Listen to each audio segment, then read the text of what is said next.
So if you're new to our presentation today, we have two great faculty members from and administrators from the University of Lapland.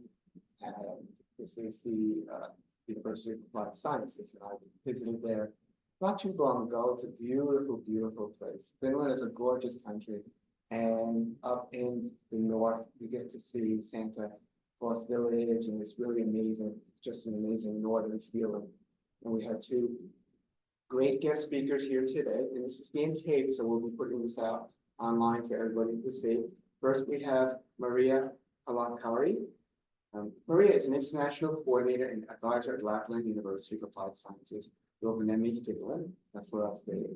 Maria holds a Master's of Science in Boston. For over 10 years, she has been working with international students, helping them to navigate through their studies in Finland. For the past 5 years, she has been putting most of her expertise the inbound mobility matters, helping over 150 exchange students to successfully complete their studies at Lapland University of Applied Sciences every year. Maria feels very privileged to have the opportunity to work with people from different cultures, and her opinion, every encounter with another person is an opportunity to increase one's understanding and to learn something new. So please welcome Maria.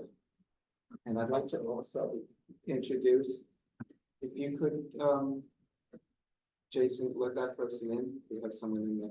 I'd like to also introduce Angelica Christina. She has a Master's of Education as well as an MBA.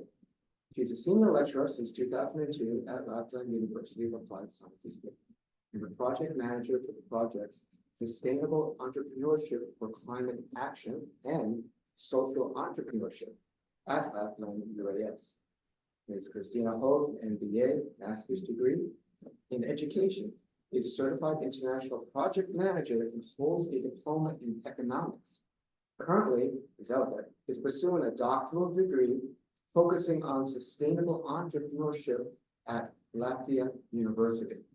Ms. Christina has been a project leader of various EU-funded international development projects that deal with innovations, sustainable entrepreneurship, business model innovation, and integration of deep tech in business. And Ms. Christina has been a keynote speaker in many international conferences related to the Arctic entrepreneurship, such as COP21 Arctic Encounter in Paris, Arctic Circle in Iceland, Arctic Business Forum in Finland, and many more. She has published various books on methodologies that help to enhance innovations in entrepreneurship. And Ms. Christina has a various expertise in the business world as an entrepreneur, as well as a business analyst in the wood industry. Also, she's an amazing pianist who gave us a little concert here prior to seeing you today. So I'd like to also introduce Angelica to our forum. So without further ado, let me turn it over to you now. Thank you so much. Thank you very much. Well, thank you very much, Professor Dara, for the introduction. And it is really a pleasure to be here today at your university and meet students who are eager to learn more about Finnish Lapland and Lapland University of Applied Sciences. So I believe this might be a little bit extraordinary experience for all of you. However, we really see that there are great opportunities for us to collaborate in the future, and therefore we would like students to get involved in a variety of collaboration activities.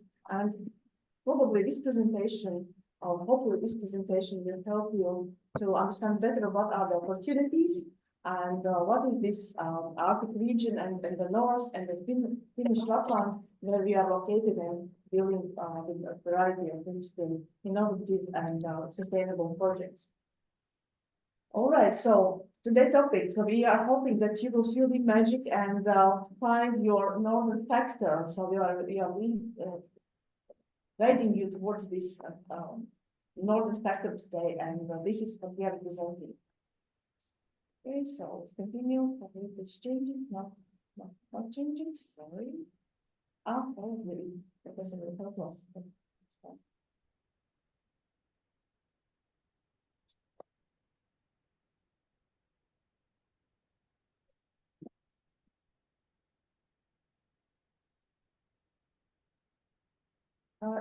it works, yeah. I think it's good. Yeah, it does, it's okay. Thank you. So, we would like you to, in your mind, imagine the globe and geography. Now you are traveling to the north of Europe, to the north of Finland. Actually, we are talking about our Arctic Circle. So this picture is taken on the Arctic Circle in the city called Rovaniemi, where we are both located, our university is located, and where we are offering also interesting study opportunities, also opportunities for maybe an exchange semester for the students from all over the world. And we are encouraging you to come and study in Lapland for a short time period or for a longer time period, and also do projects together with us. So when you see the picture of Santa Claus, it is not just an image, because a Santa Claus is a real character, and we have a Santa Claus village also there on the Arctic Circle, nearby our city, nearby our university. And today it has become a great touristic destination for people. People from all over the world want to come over to the Arctic Circle to visit Santa Claus village, to actually greet Santa, get presents from Santa. And of course, that is a part of an industry in our region that is really important for us, as we have direct flights from all over the world to Rovaniemi. Well, where is Finland located? Maybe again to help your understanding better what it is actually and how we do in Finland.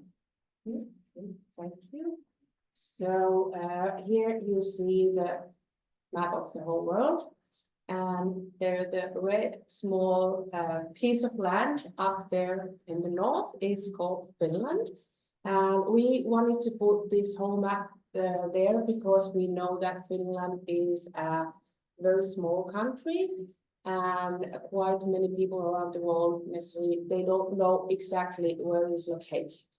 So this is there to help you to locate yourself now when you are mind traveling to Finland during this presentation. And there on the right you can see the Finnish flag.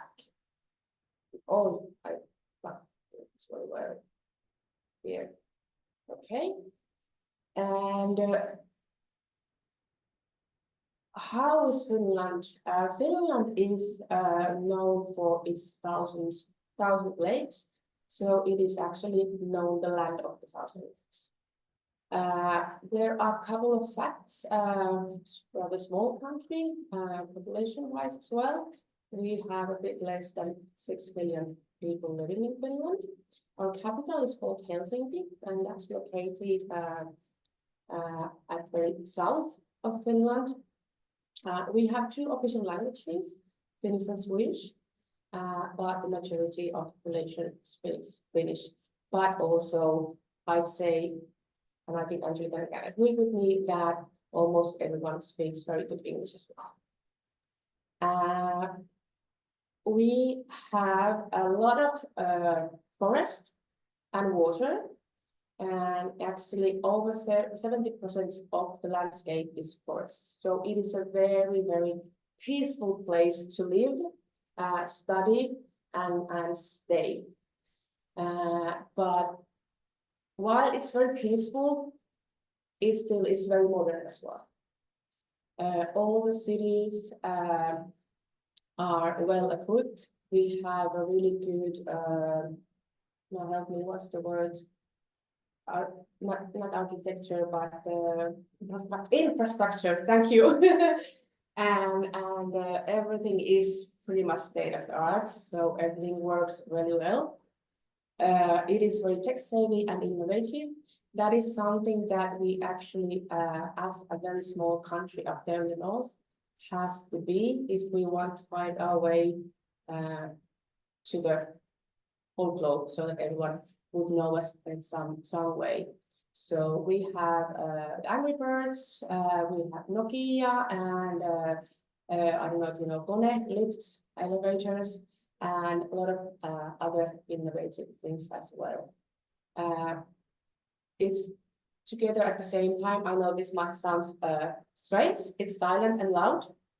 The silence is the nature which we have You can just go there, walk, and you don't hear anything about maybe the wind or your own thoughts. But still, the cities are very vibrant, and Finnish people, they love heavy metal music, which is quite loud, as we all know. We actually have quite a few famous heavy metal bands. You might know a few of them, for example, him. So that's also the loud part, and we actually have a heavy metal band for the kids as well. It's called Heavy Saurus. So we start teaching them to be loud since very young age.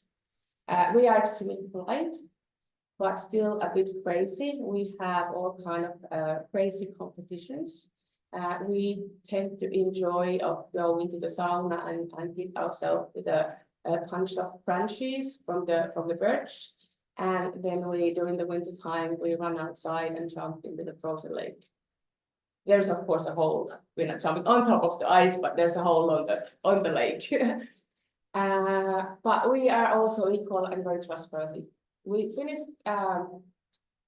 is based on equality, and the culture is based on trust as well. So we trust our colleagues, we trust our partners, we trust our neighbors, we trust our people, we trust our students, we trust our peers, and we treat everyone as an equal.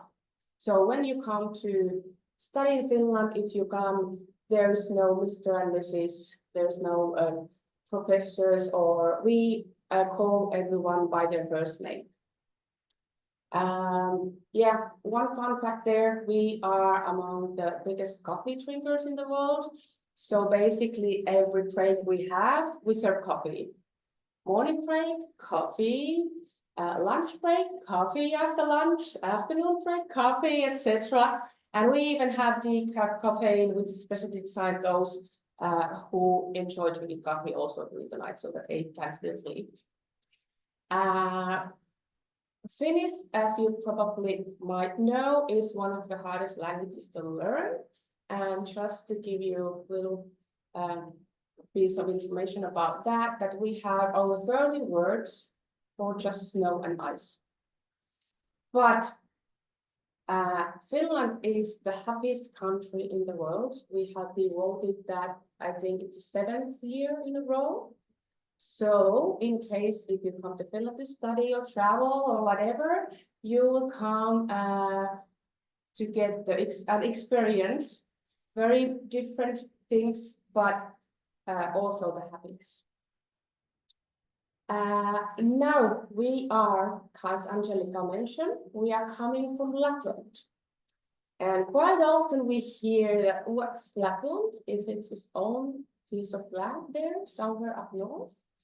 Lapland is part of Finland and it really exists. And this is a picture of Lapland, which you can experience during the winter time. And we are on top of the world. So Angelica mentioned already in the beginning about Arctic Circle. You can see that white dotted line, which is there, and that is the Arctic Circle. And the red spot there is Lapland. So it's part of Finland, but it's a very special place. And we are coming with Angelica from Lapland University Applied Sciences, and we are located in the capital of Lapland, which is Rovaniemi. So that already tells that it's a special place in Finland because it has its own capital. And we are located exactly there at the Arctic Circle. Here we have some pictures just to give you an idea how it is to be in Lapland, in Rovaniemi. During the summertime, as you can see, it's warm and the beach might get quite busy. We sometimes have visitors there. They are called reindeers. We also sometimes see them in the city center as well, so it's not that rare. I think the middle picture there pictures well that peace and quietness we have by the lake. But then winter, it's a different amazing world, and you can do extreme special things. As mentioned earlier, sauna is a big part of our culture, and depending on the time of the year, you can have exactly same thing that we do. But it's completely different depending on the time of the year. So you can go to river in the summer, but also in the winter time. Now I think I give the word to Angelica. Well, yeah, thank you very much, Maria, giving an introduction regarding Lapland. That is a country that exists, or maybe not a country actually, the region.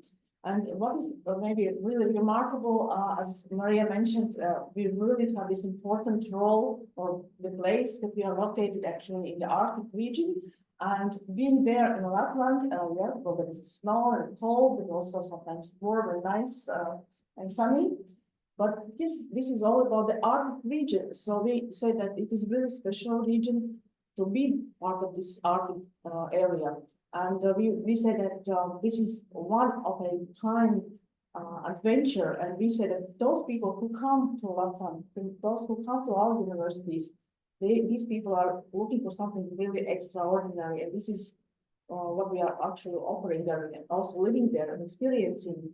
So this is in a way perfect place for those who want to embrace themselves and those who love the nature.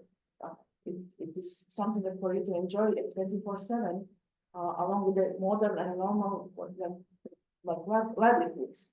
And in a way, we are living in the environment where we endlessly need to adapt to, and the summer days, but also long and cold dark winters. Learning to adapt to those, we say that we are really resilient, and this kind of a skill today, I believe, is really, really important for all of us. And yeah, that helps us to see things with an open mind. We consider ourselves being rather open-minded, and we see all these kind of challenges that people find as darkness or other things as something negative. We look at the things seeing that everything is an endless opportunity, and there are endless opportunities actually. So when you think the term Arctic, what is actually the Arctic? And the Arctic is a kind of official, according to their graphical definition, it's polar region located at the northernmost part of the Earth. And actually, we are going to talk about Arctic, circumpolar Arctic, that there is governance of that kind of a circumpolar Arctic, and there is a big interest among many stakeholders about the Arctic, and therefore we really always emphasize that our role is very, very big in this collaboration across circumpolar Arctic. And as you know, the United States also having Alaska is part of this circumpolar Arctic. And this is the point where we can consider what we have in common and how students studying here can collaborate with students studying at Lapland University of Applied Sciences, or also the professors and the faculty, what kind of interactions they can be together in order to do different kind of interesting projects, innovation and entrepreneurship.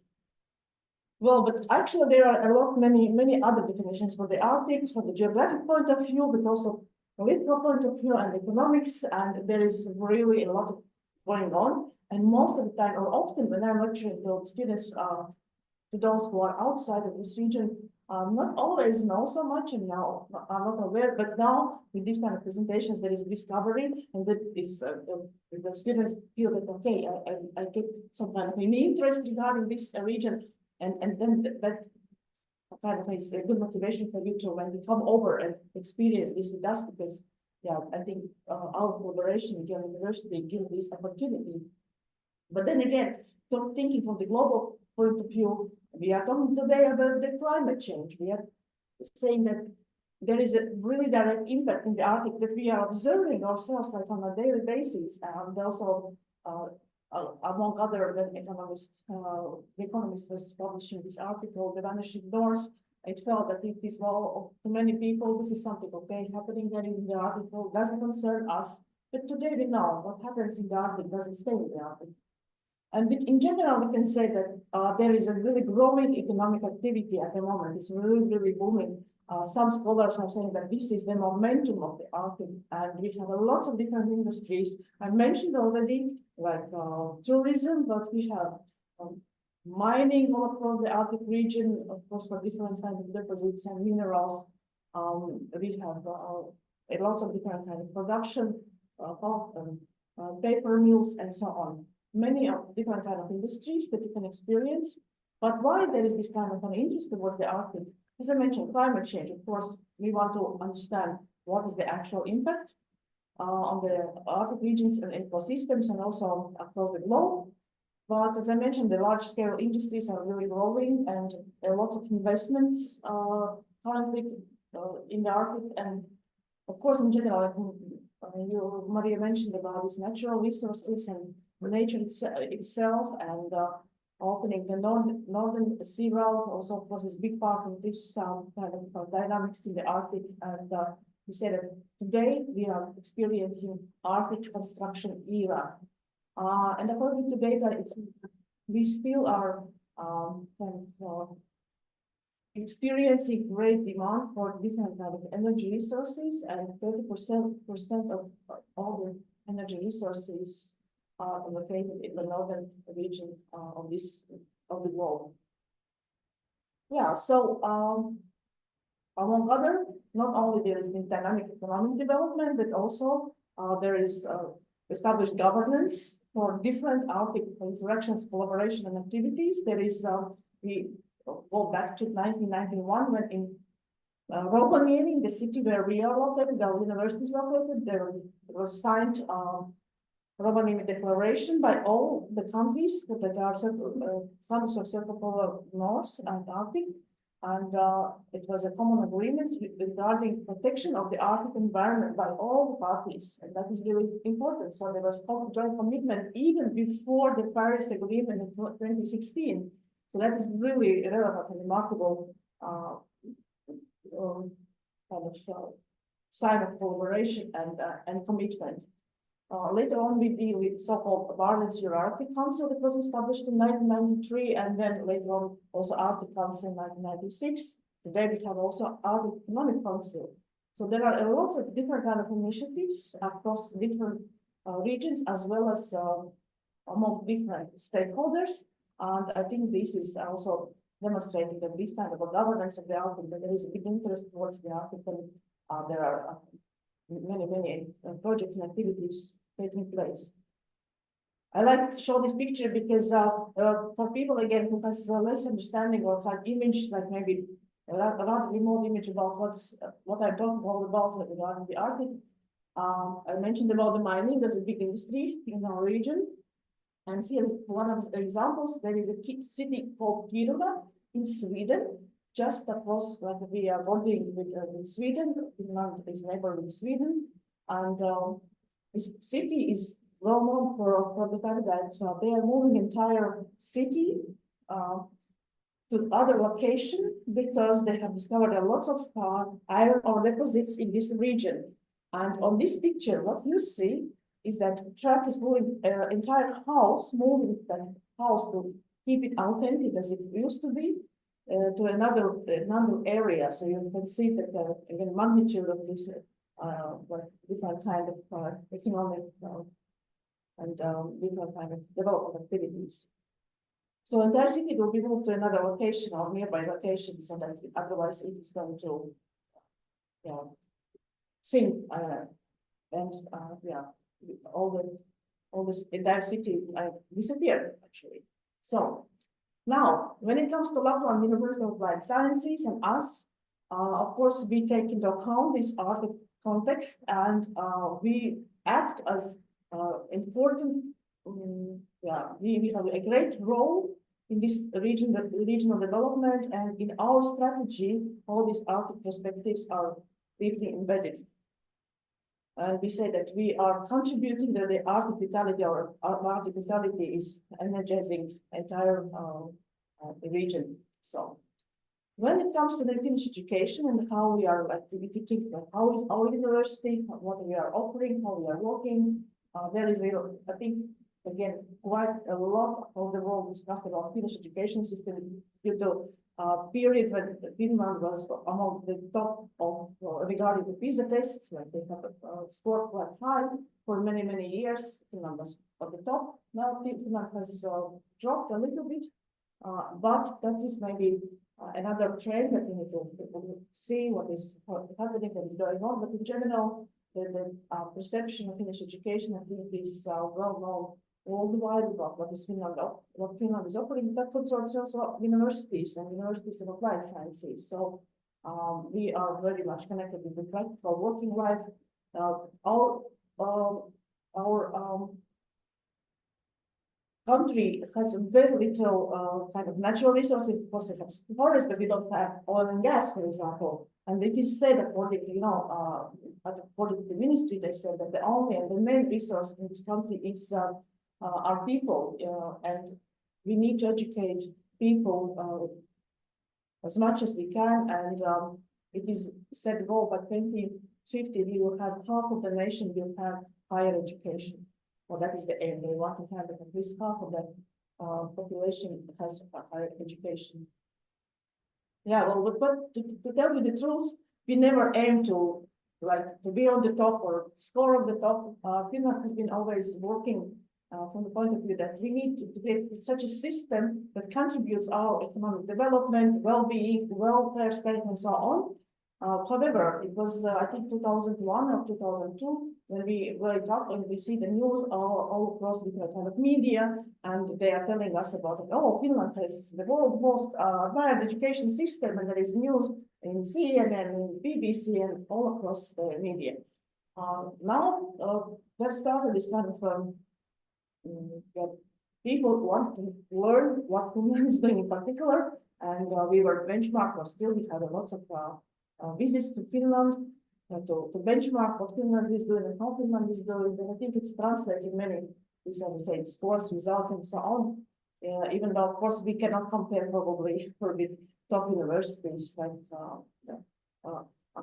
for example, Ivy League universities and so on. But however, the most important thing is that we are benefiting from this kind of education system. Our economy, our businesses, our culture, and everything is benefiting from this approach. And so what is the approach? We are talking about so-called work-life integration in curricula. And that is defined by the Ministry of Education, that we need to integrate more and more from now on and in the future work-life. And what does it mean really? So it says that, for example, on this picture, you can see on the side, you can see an example of how a curriculum is organized for a 3.5 or 4 years degree. Bachelor degree, where we say that in the beginning, of course, we get the foundation, we provide the theory to the students, but as we continue with every next semester of their studying, they will get more and more practice, and the practice can be integrated in many different ways. And we say that actually in our school, we have only one this kind of a big auditorium, and most of the time we are organizing the seminars, we are organizing different kinds of, we invite keynote speakers, but this wouldn't be traditional classroom. So we said that this is a class where we have this frontal teaching, the teacher is telling everything he or she knows, and tells that this is the only truth, because of course students have access to information, they can analyze, they can work with the information, and we move to this kind of currently you would see in our campus, these are pictures from our campus, real life pictures, and where my students are working on the projects, problems that they have to solve, and some kind of tasks that are given by commissioners, for example, from the industry.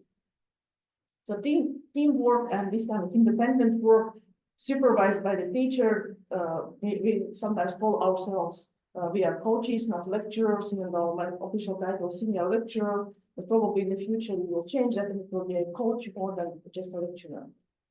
And the future, so this is why we are here. We are happy to be physically today here, not on the Arctic Circle, but in United States, New Jersey, and next to New York, of course. But in the future, we think that now already, we think that we would like to have more this kind of interaction, because we have an opportunity to do these things together. And I think we all care about the world the same way. All the young people really become more interested in purposeful actions, and not only for profit actions, but also, as you say, make a dollar and have an impact. And when we talk about how our education is organized, what we can offer to you, it's really like endless, long list of, we call it toolbox of innovative, pedagogics, toolbox of innovative ways of learning. We replace kind of teaching towards more learning. We are facilitating students' learning. We don't want to be just teaching, but we want to facilitate their learning with different tools, including like practical training, of course, different kind of integration of projects in your learning, company visits, company presentations, field trips. We do a lot of field trips. You said at university on the wheels. Students like it a lot. Different kind of laboratories for aviation, for innovation, and so on. We have a lot of those things. And at the end of the day, again, this would be my classroom. This would be a typical classroom. If you come and join with us in our university, that you see the students are prototyping something, right? So they're practically implementing their ideas and pitching later on these ideas. And of course, also it's maybe not like a drag and then type of thing, or as in terms of the scale, but still we have investors there who are interested in these ideas and help students to implement their business ideas. So learning by problem solving projects and entrepreneurial paths. We have this semester approach of how we are implementing is also really rather unique, I think, because we had the entire semester is integrated. All the subjects that you are learning, they are connected. And we don't have one teacher teaching one particular topic. There is a team of the teachers together planning entire semester that includes the theory. So there can be, for example, marketing course that you have a teacher who tells you a theory about the marketing, but then there can be also a project management course where the teacher tells you about the tools, how to use project management tools in order to create marketing project. And then next step would be then you have a case company and you will have a challenge from the company, and we will then implement some kind of a project where you are dealing with the problem, finding the solution, and then presenting the solution to the commissioner, to the company. And that is very typical approach. So theory, commissioner, and semester project. So that is very much about how is my daily routine, and I think among other everybody else's teachers. So we are involved in this kind of a process. But Marie will tell you more about if you come and if you stay with us, how will be your life? What is the city of Rovaniemi and what are you going to experience? Yes, thank you, Angelika. Okay, so Rovaniemi is the capital of the Finnish Lapland, as I mentioned earlier. That's the place where we have the campus where myself and Angelika are working at. Rovaniemi actually is a small city, as I like to call it, in the sense that population-wise we have was 56,000 inhabitants there. But when we consider Rovaniemi by land, it is the biggest city in the whole Europe. But of course, lots of that part is forest and lakes and things like that, but not like buildings. But still, Rovaniemi city center is very compact. It has everything one could possibly need. And it is definitely a student city, very vibrant student city, as we have the University of Applied Sciences, where myself and Angelika are coming from, but we also have the Lapland University. So altogether, we have there more than 10,000 students studying. And on top of that, our international students who will stay with us a bit shorter time. And then you probably recognize that person in there in the picture, and as Angelika already in the beginning introduced, there is probably the most famous person in the whole world living in Rovaniemi. So Rovaniemi is the official hometown of Santa Claus, and his home base is located there, and he is there all the year round, so everyone can visit him and go and bring their Christmas wishes. And then a couple of words about Lapland University Applied Sciences. We are rather young University of Applied Sciences. This year, we are celebrating our 10th year, being Lapland University of Life Sciences. We started with the merge of Rovaniemi University of Life Sciences and Kemi and Tornio University of Life Sciences. So the root scope is longer, but as a Lapland University of Life Sciences, we have seen 10 years. Our values, you can read them there: trust, open-mindedness, sense of community. So as already mentioned, that how the Finnish society is built, it's built based on trust. So that will show also in our University of Life Sciences. We believe that we can trust our partners, but we know that our partners can trust us. And as we are a rather small University of Life Sciences, we have a good sense of community. Everyone who is there, they can feel that we are there together. We work together, we share ideas together, and as Angelika told you about the ways of teaching and learning, it's all about sharing and doing things together. Yet we are very open-minded of all the new possibilities, what comes in the future. We try to be there leading as much a small country as we are can do. Lapland University of Life Sciences, we actually have 3 different campuses, and the main campus and the biggest campus is located in Rovaniemi.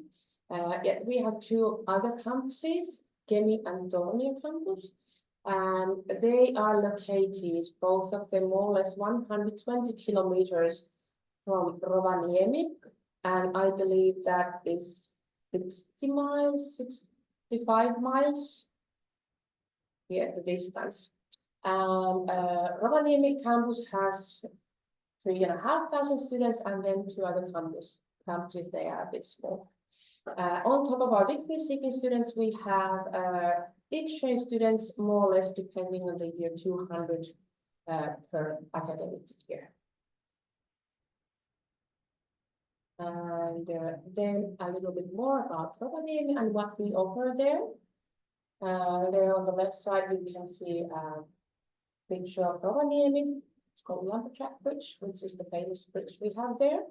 And then also 2 pictures of our campus. The whole campus consists of 4 different buildings, and almost all of them are now nearly renovated. So it's very good and state-of-the-art place to study. For international students, so everyone speaking English and being able to learn using English language, exchange students included. We offer studies in 2 different programs, which are business programs: International Responsible People and Business Management, and then Sport Business Management.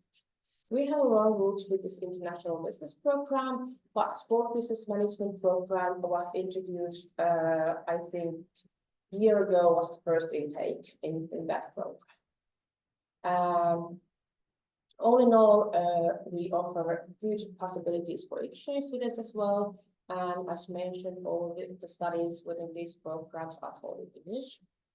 And in general, the studies it's combination, of course, depending on the subject, but could be combination of face-to-face, in-class studies, independent learning, and also a bit of online studies. But there's also a lot of field trips and activities and real-life collaboration projects with real-life companies.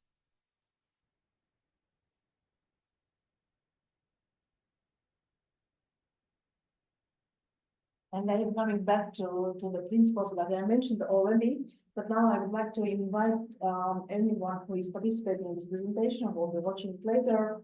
So what we would like to do in the future together, as I mentioned, we are really very much focused on sustainability in our university. So in all our actions and our doings, as well as promoting sustainability is a really big part of our life there. And we know that there is for the future, there is no other way or other choice. Sustainability is not a choice anymore. it is a must for all of us. We have to think how to improve our businesses, our operations and everything, so to ensure that we can really sustain the livelihoods we have today. And of course, it has to do also very much with the climate change. And this project was actually initiated, Sustainable Entrepreneurship for Climate Change, by the students. So students felt that we cannot go on like this anymore, and what is that we can do differently? So I encourage students to think like, okay, come up with the solution. And so we work on different kind of perspectives regarding this problem for the climate change, as well as maybe sustainable business for the future.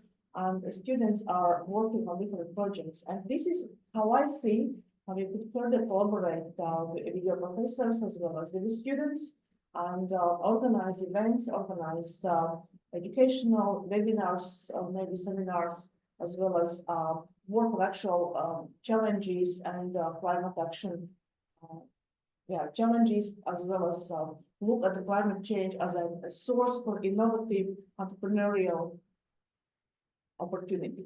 So this is something that we hope we can implement together in the future. We talk more about this collaboration, but then also about the practicalities, like when you are in Rovaniemi. Maria, you can tell more about the housing and all these things. So Okay, so as already mentioned, we offer great possibilities for exchange students, either shorter term or a bit longer term. It can be all the way up the whole academic year if one wish. I believe that our semesters should be more like yours as well. So we start our studies around mid-August, and we run all the way till mid-December. And the spring semester starts in the beginning of January and goes all the way until mid-end May. And we receive a lot of exchange students every semester and every year. And we are all the time trying to improve the journey for the exchange students, so that they get the best possible impression, best possible studies, best possible learning experience, and also best possible cultural and city and also possibility to travel around the northern part of Europe. And we are there supporting them to do that. We have welcoming bodies, which every exchange students who arrives will have one, and they will be in touch with you guys already before you arrive. We will meet you before you arrive, and we'll be there next to you through the whole semester academic year. You will stay with us. We have an accommodation offer for our exchange students and our students in general through a student housing association called DAS. They offer very affordable student housing with a good location close to the city center and the campus. And the price varies between 280 to 250 euros per month. It's more or less the same in dollars as well. To help for our exchange students get the best possible start for their studies, we have, of course, an orientation week where we try to get to know you guys, get you guys know to each others and the campus and the city and what we have to offer you, all the facilities, all the wellness services, all the sport facilities, which we have plenty for students. But also, I believe that when Angelique was explaining about the way we study at Lapland University of Life Sciences, I believe that it might be a little bit different compared to the studies that you used to do, or the way that you have been doing before.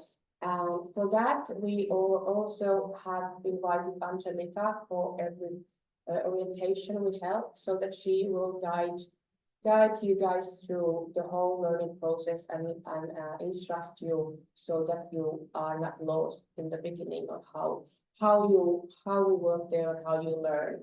I hear quite many times from our exchange students that they come to me during the orientation and have you registered me to my studies? Why my timetable is so empty? There must be something wrong. What I'm gonna do? And then I know that Angelica is coming and stepping over and said, okay, wait a couple of hours and you find out.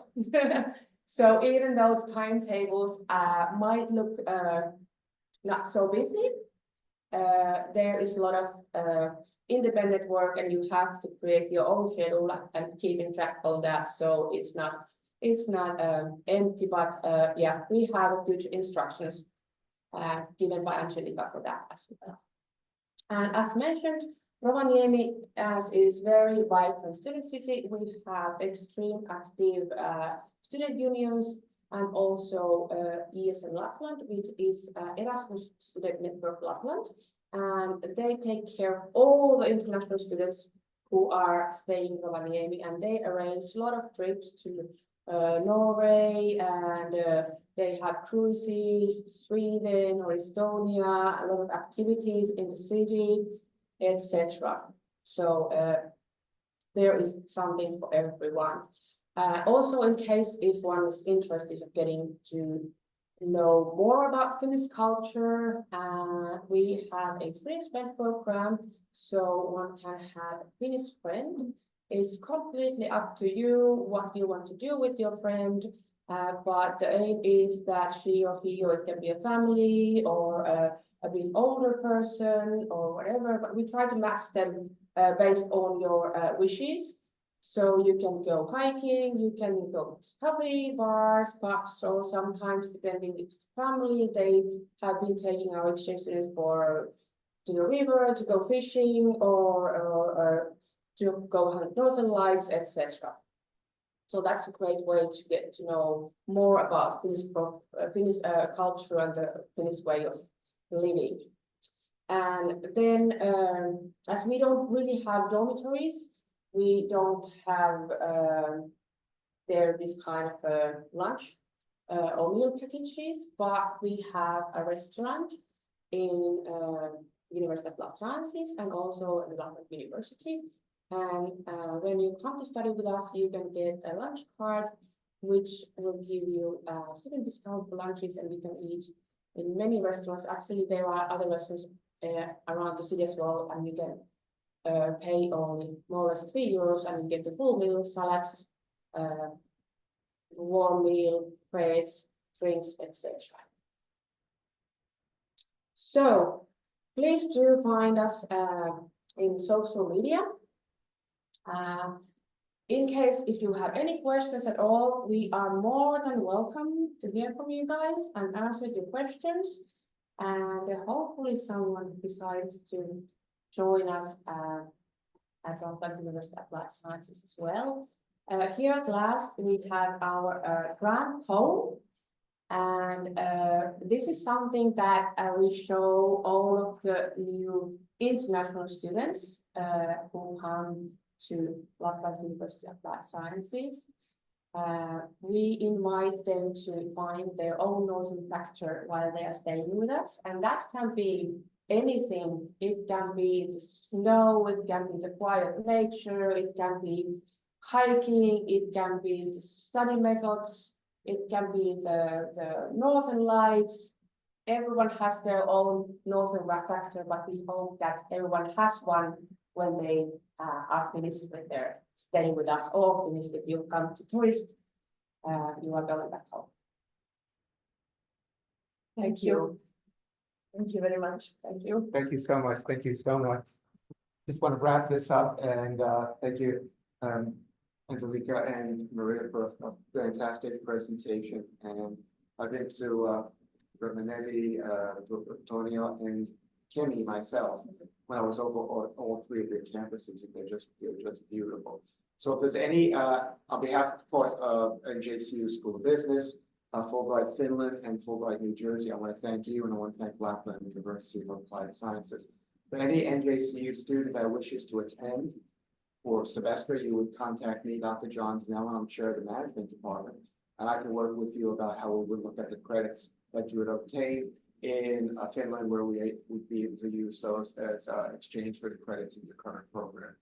Those of you from Lapland University of Applied Sciences, Your person is in charge right here, Maria. She would talk to you about the exchange with my university over here. We will welcome you very, very much. So again, thank you all for attending today and have a great day. And thank you for a beautiful presentation. Bye-bye, everybody. Thank you. Thanks.